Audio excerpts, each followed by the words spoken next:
Few things can get in the way of your business success more than a divorce, going through depression, or getting so burnt out that you don't want to play this game anymore. You call it quits. For 3 years, I was a Billionaire's head of security. I got to travel with him all across the world on his private jet, the helicopters, the mega yacht, all the mansions, and I got to see the good, the bad, and everything in between. Today, what we're going to share in the episode is something a bit counterintuitive. I'm going to share the 3 worst money mindset lessons that if you can avoid, what I learned from him, that if you can avoid, you will give yourself a much better chance to stay in the game, keep winning, and see a lot more financial success. In this podcast, we're not going to be talking about why you should be content with less, but how to make sure that you avoid the pitfalls so that you can actually achieve more, keep playing this game, and succeed. Enjoy today's episode, guys. In 2016, I was a Billionaire's head of security for almost 3 years. And part of my role was managing all his villas and all the security teams across the world, and also being the head of security on a $500 million mega yacht. It was a pretty wild experience, flying in private jets, flying from the helicopter on the mega yacht to the private jet, to the island, whatever it was. And there were a lot of valuable lessons there, but there were also a lot of valuable lessons about what not to do. That I got to interact with these incredibly wealthy people, and I got to learn the worst things that they do and why it caused them to actually live a very poor life, even though they were extremely wealthy. So what I want to do today, I want to break down the 3 worst money mindset lessons I learned from being around him and his other billionaire friends. So this is going to be a bit of a different podcast, but I think there's a lot of gold here. So Alex, welcome, and thanks for joining us, man. Thanks for having me. I can't wait to get into this topic and learn about what the worst sort of money mindset habits were from a billionaire rather than the best. Cool. So any initial thoughts before we kick off? No thoughts, a bunch of assumptions, but just to get to it. Cool. All right. So the first lesson was that money can get you control and perhaps respect, but not love and affection.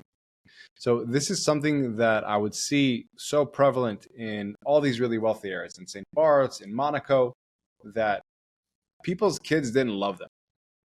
It's like the kids had to obey them because they wanted to keep the cash flow because their parents would provide for them, the car, the little apartment in Monaco, whatever it may be. And they knew they had to obey them, and they did respect them. They're like, they've accomplished a lot, but they didn't like them, and they definitely didn't love them.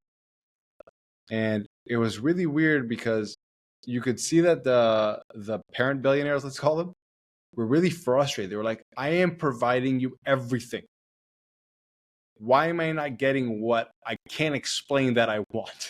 Like, they would obviously want people to love them, to be affectionate towards them, and not just respect them like their own blood, their kids. But they didn't receive that. And I think a lot of them weren't aware that's exactly what they wanted, but they weren't getting it. But you could tell there was this kind of like agitation and frustration. And that was the first thing. And I remember hearing this on also like a talk that somebody said to a bunch of Harvard grads, like, you have to be very careful if you keep focusing on your work, because otherwise someone else will raise your kids in 10 years. And that was the thing that I really learned about having an extreme amount of money that will absolutely buy you respect, and it will get you a lot of control from people that work for you or even your family members, which is what happened there. You can control the situation. But what you really probably want that you're not aware of, that love and affection, it doesn't get that. So lesson number 1, any thoughts about that? Thoughts, questions? Yeah, question. From your perspective, was the billionaire in question aware that they were buying sort of proximity or buying sort of transactional relationships through influence of their money and not love? Like, do you think they had a controlling desire, or was it right? Absolutely. All the billionaires, again, so I also want to say this for context. I interact a lot with the billionaires that it's called from the Eastern Bloc, the Soviet bloc, a lot of the oligarchs, not a lot of the, let's call them the more enlightened billionaires from Silicon Valley that had built something that was really useful to the rest of the world and society. And because it was so useful, they happened to become billionaires. Like, that was a byproduct of it. I interacted with a lot of people, like, to be very truthful, that they were on the gray area of kind of being mobsters in the past, because when the Soviet Union fell apart, it was whoever who had like more kind of power, financial, whatever, and we could seize certain assets. So it was a lot about control, and they absolutely really, really wanted control first and foremost. That was like their highest priority. So what made them successful was controlling people, sort of manipulation, power, and influence, and then that was then transferred into their family life.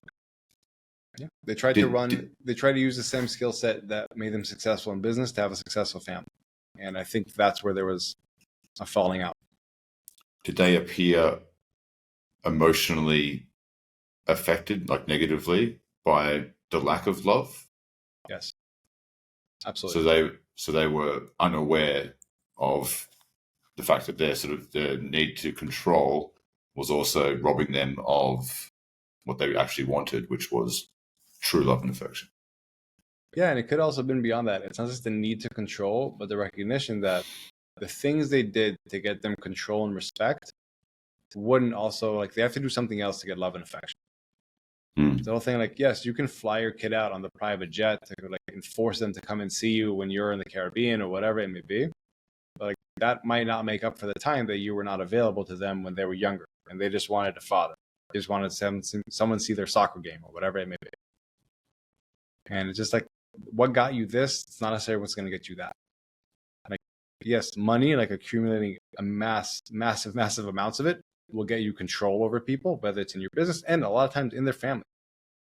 And it'll get you perhaps respect as well. People did respect him. They didn't like him a lot of times. A lot of the employees didn't like them, but they could not respect what they have accomplished. And same thing with the kids. They might not have liked them, but they couldn't help but respect, like, it's what they accomplished. Self-made billionaire, so to speak, came from a poor family, made all these like billions of dollars. Respect what he's accomplished. That's not the same as love and affection. Obedience is not love and affection. What can we learn as entrepreneurs who aren't billionaires yet, whether or not that's the North Star, into our interpersonal relationships? You know, do you see clients of yours who maybe there's a exodus of part of their team, and they've confused the transactional relationship, I pay these people a salary or whatever, to loyalty, and that what they really wanted was loyalty, and just kind of recognizing that transactional relationships don't equal love, loyalty, any of these. Yeah. I think it's that transactional relationships are transactional relationships. Don't fool yourself into thinking there's something else. And also don't bring the mindset that you have in transactional. There are some transactional business relationships. Don't bring that mindset that's effective in that context of transactional business relationships into one where you want to have affection and love. That requires a different approach, a different mindset, and a different kind of investments, time, whatever it may be. The thing is just recognizing that the approach that you use to get you a lot of control and respect might not work out as an effective approach to get you love and affection. I've learned this lesson in business on a few times where I have felt emotionally hurt by one of my subordinates' decisions or actions, and I thought they were more loyal, we had a better relationship, etc. But what I've done is I've transferred my emotional needs onto that dynamic and not seen it for what it really was, which was purely transactional. They enjoy the paycheck, they enjoy, whatever. I need them to fulfill a certain role, but everything else was my transference of my emotional needs onto them, and therefore the pain that I felt post the event was a reflection of what I wanted or needed, not necessarily something sinister that they did. Yeah. Do you think there was something that you could have done differently there to evolve it to something that's beyond a transactional relationship? Or was it just something to accept that in that situation, I just need to recognize that this is a place where it's just going to be a transactional relationship? Both, in that I think that sometimes as founders, employers, we're aware of a lot more complexity than frontline team members might be, and so there's often battles going on that they're not aware of, and where you might be displaying loyalty to certain people in a battle that they never knew existed. And so in your mind, you're kind of there's this sort of tit for tat equation, but and so that they're ignorant of that because they can only view it. And also, I think that it is very common to bring complexity to transactional relationships because we all want our team to succeed. We all have a metaphorical vision for the future where 10 years from now we're sitting, clinking, gold chalices and drinking to our shared success and talking about, the battles we've had, but that might not be their story. That might not be their vision. And they're simply looking at it as a paycheck for now until they can find their next move. Yeah. And so I think that we often bring our emotional needs into our relationships, and we often pay the price for it. Yeah, I'll give an inverse example. So with me, I have a young son, and when he was 1, I provided a lot for him. I provided literally like the housing for him. I provided my wife to basically take a 1-year maternity leave. I provided financially, so that she can take care of him and really be present with him. Like, that's how we looked at it as a team. And I felt like I was making so much effort to create this kind of environment for him to thrive in his like young toddler, adolescent stage, whatever it is. But when I would come home from the office, I wouldn't get affection from him. Like what I thought, again, like reciprocity, tick for tat, like what I felt like I deserved because I provide so much. And my wife was just like, in her wisdom, she was like, that's just the reality of it, dude. He doesn't understand what you provide. He just understands that you're not present with him enough because you're focused at work. And you got to recognize that if you don't give him that level of prioritization in the way that he wants it, you're not going to get what you want out of that relationship with love and affection from him. And when she kind of woke me up to that, things really changed. Like now, whenever like I enter the house, he just wants to like give me a hug, and it's awesome. But like that wouldn't have happened if I would have still felt like I'm just going to do things my way, and I hope this result happens, and I want this. You know what I mean?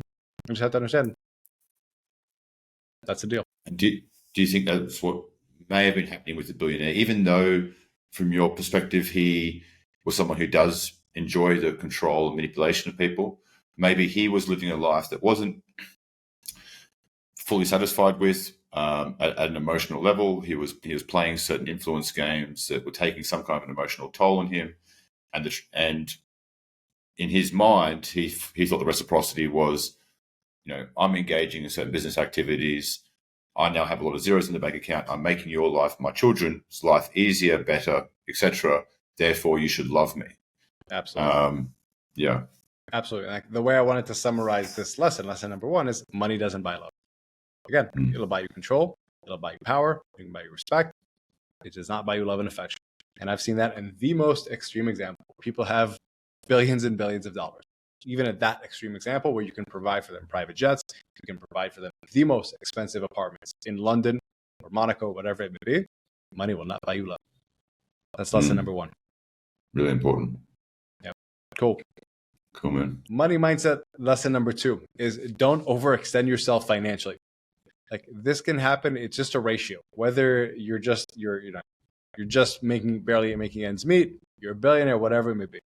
Like I got recruited, I got headhunted to join this billionaire to become his head of security because he had just bought a $500 million mega yacht.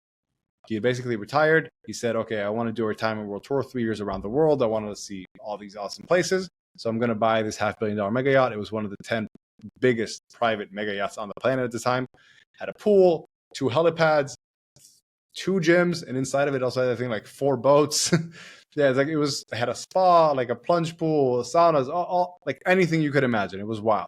There were 80 people just working there at all times. And that's not including the crew that he actually had because a lot of people are on vacation. Like in total, I think it employed 110 people. There are 80 people there at all time. The cost of operating that, I think, were over like $30 or $50 million a year, depending on how much you go places. It's a wild thing. Now, what was wild is that I traveled with him around the world, not just on the yacht, but also to his other villas. Whenever we would go on the yacht, there was his like brand new shiny toy. He would be the most stressed out.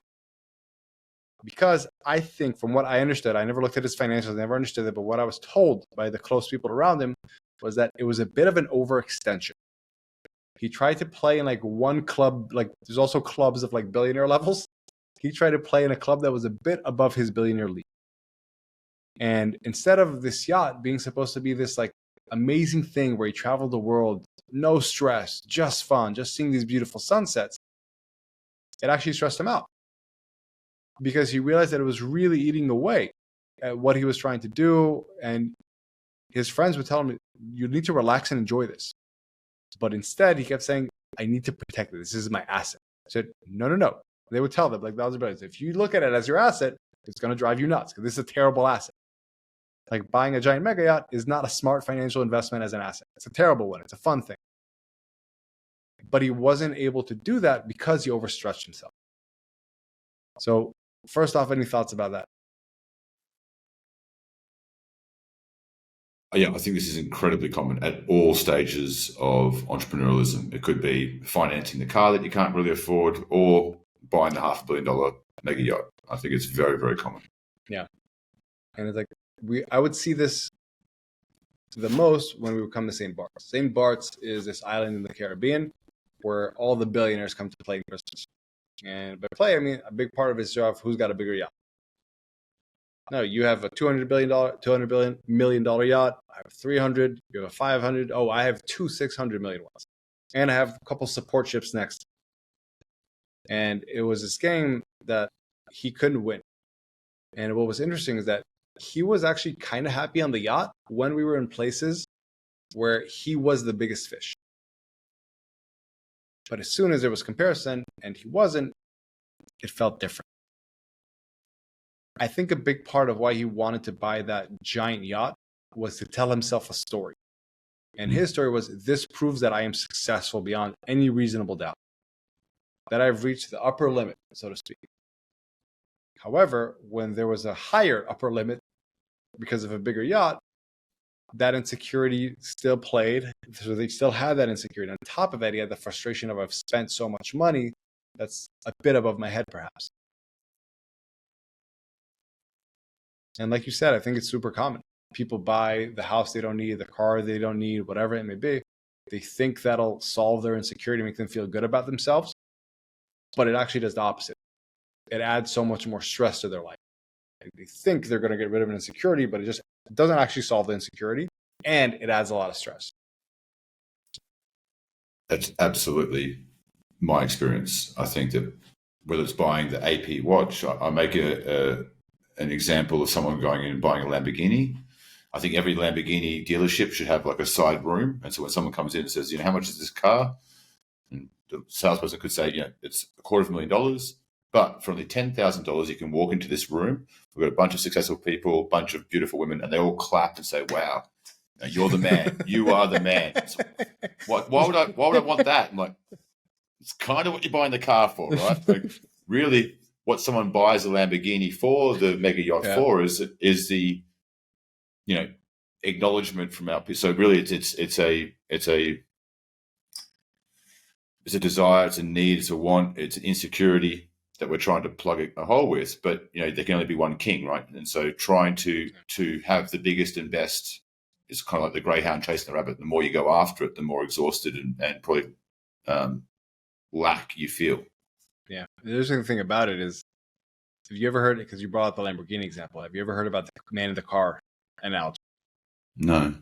So when, let's say you see a Lamborghini drive by you in the street, what happens instinctually to most people? They think to themselves, wow, I would look really cool in that Lamborghini. That'd be so cool if I had that. Very, very few people think, wow, I bet the guy inside the Lamborghini is really cool. So the thing that person was trying to achieve by having that Lamborghini, they don't actually achieve it. And it's the same thing. True. When I remember the yacht was parked in Miami, right next to the Heat, where the Heat played, American Airlines Arena, I think it was called back in the day. And so a lot of people would walk by it and look at it. And I stood by a lot of times because I'd just be outside the yacht, hanging out, whatever it may be. And I never once heard somebody say, wow, I bet the person inside of it is such an amazing person. What people would always say, be like, man, that wouldn't be cool to own this. They never thought about that person. And to kind of get back to the point, though, my kind of let's say one sentence takeaway from all that was that you'll never outspend your insecurity. Because, like you said, there might be a bigger fish, because we recognize it's not going to give you the kind of feedback, the applause, the celebration that you want, whatever it may be. But to recognize that you can't plug an insecurity with finances. That doesn't work. I hadn't seen it work with people that have ultimate finances, let's call it. Agreed. And so the only way to plug that insecurity is to plug this insecurity, like something else, but it's not going to come through money. Yeah. Yeah. Cool. That's helpful. Lesson number 3. So what I talked about, there's that island called St. Bart's, which is where all the billionaires play. It's a tiny little island. And next to it, about, I don't know, a 10-minute flight on a little propeller plane thingy, is a much bigger island called St. Martin. St. Martin also houses a big international airport. Now, middle, upper class people from Europe fly to St. Martin for vacation. What happened was that I finished one of my shifts. The way we would work is I would work a month on, and then I would get a month off paid leave with a flight to anywhere I wanted in the world. So I had somebody else who was with my similar background from the Israeli agency that would kind of swap me out. And that's how we would work. So I was in St. Bart's, and I need to catch a plane to St. Martin so I could get an actual proper international flight from the big airport to go back home. Now, when I was waiting in the airport in St. Bart's, it was really interesting because everybody there was dressed in, their all white capri linen, which is the thing that everybody wears there. The women with all their jewelry, all their diamonds, the guys with all their watches, and they're just waiting for their flights. Some of them were flying private, some of them were flying whatever. And when I got on my commercial flight with a little propeller jet and I landed in St. Martin, it was blinding all of a sudden how happy people were. When I was in St. Bart's, I didn't notice that everybody was just kind of stuck in their phones or whatever it may be. And they all looked great, but it didn't look like they would felt great. And when I got to St. Martin, it was just blindingly obvious, the contrast.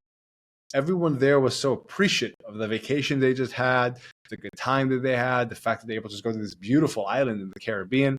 And it was such a wild thing to see. And it taught me a lesson about that kind of reality, that you need to be careful what you optimize for.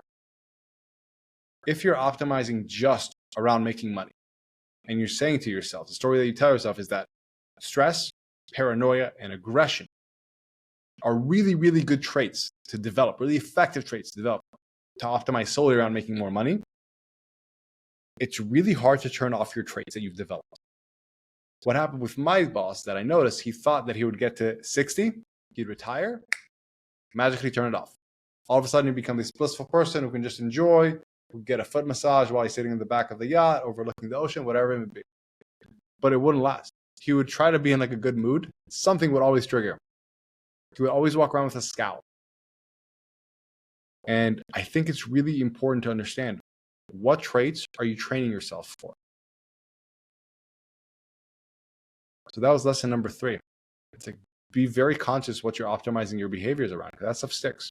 You can't turn it off. Not on a macro level where after 60 years you'll immediately change. And also, it's hard to do that on a micro level. To say, oh, from 9 to 5, I'll just be this. And then at 5, I'll be this. Any thoughts around that? I can share personal experience that I really relate to what you just said, of certain traits that might have been helpful in the climb aren't necessarily most advantageous once you're on top of the mountain. And my most successful seasons in business has where it's been. There was a chip on my shoulder. It's me against the world. And I've had to work very hard at undoing that, because anytime I'm on the cusp of launching, investing, partnering onto something else, it's like there's this part of my brain that lights up and says, okay, I can hear the war drums start to sort of pound. It's like, okay, I need to turn back into that person again.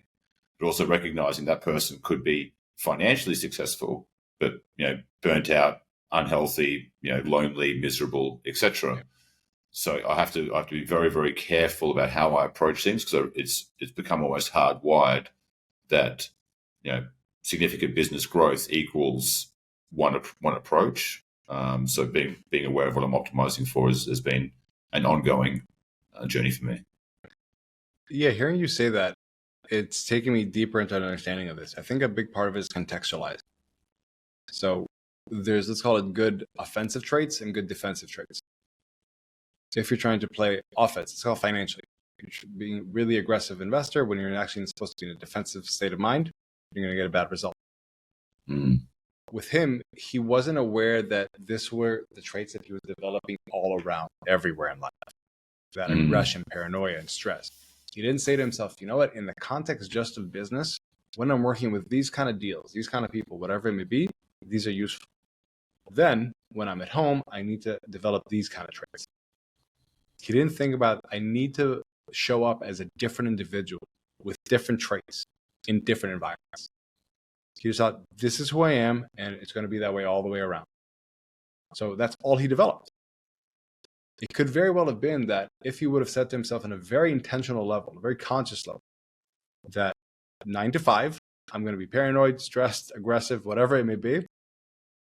But 5 to nighttime, whatever it may be, afternoon to night, when I'm home, I'm going to be more caring. I'm going to be more affectionate. I'm going to be more present. I'm going to be a bit more silly with my kids when they're young, whatever it may be.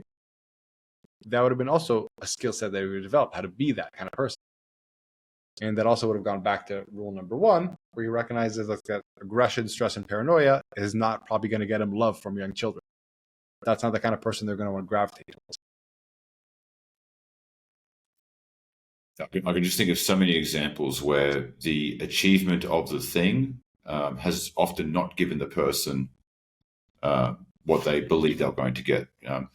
Professional bodybuilders would be an example of that. So anyone who started off, they thought, I'm skinny and weak, and one day I can be this kind of Herculean sort of giant. And should they do whatever's required to get to that point in time, often those people are the most body conscious, lacking in confidence. So unless you're aware of your emotional kinks, it's unlikely it's going to be resolved simply by adding money. It's more likely it's going to be inflated or compounded. Yeah. I would look at it a bit differently, just from my perspective of observing. I think it's interesting to say this, but he was someone who had a really, really, really high skill set in making money. He over-indexed on that skill set. He didn't over-index completely. He indexed only on that skill set. So he was very under-indexed in the skill sets and traits that he would want to be able to have a really rich life elsewhere. And that's why I say altogether why I think he actually had a very poor life, despite being incredibly financially wealthy. Because he had that one place where he was very financially wealthy, but everywhere else, he was very deficient in his skill set because he never thought to develop. I know you guys sometimes laugh at the fact that I have the same 5 polos that I wear, same brand, same color and everything. But what it does, that puts me in the frame of work. This is how I behave in this function. I'm at work. Whenever you see me out when I'm not, I wear something different. This is not me at work. I think being conscious, recognizing what skills, what traits am I trying to adopt, or trying to behave, or trying to whatever it may be in this specific context of being aware there's different contexts, that's really crucial. He didn't do that. He thought he would just for 60 years paranoid, stress, aggression, and then all of a sudden he'd switch. So he got to 60 and he had this tremendous skill deficiency in being able to enjoy life, being able to be more present with the family, with kids, whatever it may be. And he got so frustrated about it. But of course it makes sense. So he compared himself I'm really, really good at making money. I'm terrible at this. So beyond the fact that he was terrible, he's also frustrated himself that he's terrible at that. But the reality, he was just starting from zero because he never paid it any attention. So I think it's really important to understand what traits are you trying to train yourself for, and are those the only ones that you have? You can see a broader perspective. Yeah, I could imagine a MMA fighter that just focused on striking, and then the first time someone goes to wrestle them, they're like, "Oh shit, I have no skills here." It's like, "Well, have you trained these skills?" Like, never. It's like, okay, how often do we do that in our own lives, where we're optimizing for business acumen, and that's all we care about, and then we're wondering why our friendships are starting to develop some problems, or our romantic relationships. Yeah, and I think it's a challenging thing because the reason I think everybody gets attracted to that because it's so much more tangible. Seeing numbers go up in a bank account is very tangible. Whether you call it dopamine loop or just a feeling of success, whatever it may be, it's very tangible. Say, "Oh, I did this, I got success." With relationships, with love, with affection, with these things that are so much less tangible, it's harder for ourselves to tell. It's harder to tell ourselves we've succeeded, we've done a good job, and we want to tell ourselves that. So we get attracted to the place where we can do that, which is financial. The problem with that is that, like these billionaires that I met, you can become really successful at playing a game that you didn't really actually want to play. You played a very narrow game, like you said. And I think that's why, despite these people having tremendous, tremendous financial wealth, they had a very poor life a lot of times. They're very miserable people that I would never want to be in their shoes. And this wasn't just something that I felt, it was something that most of the people that work in that industry say. Now, again, these were the people that only indexed on this. I did not work with somebody who's running a large company that they're super proud of, that's a net positive for the world, that's doing amazing things, and is in charge of doing big things with their community and with their family. That's not that. These are people that are only indexed on this and just how can I make the most amount of capital. And because they only indexed on this, they were poor everywhere else.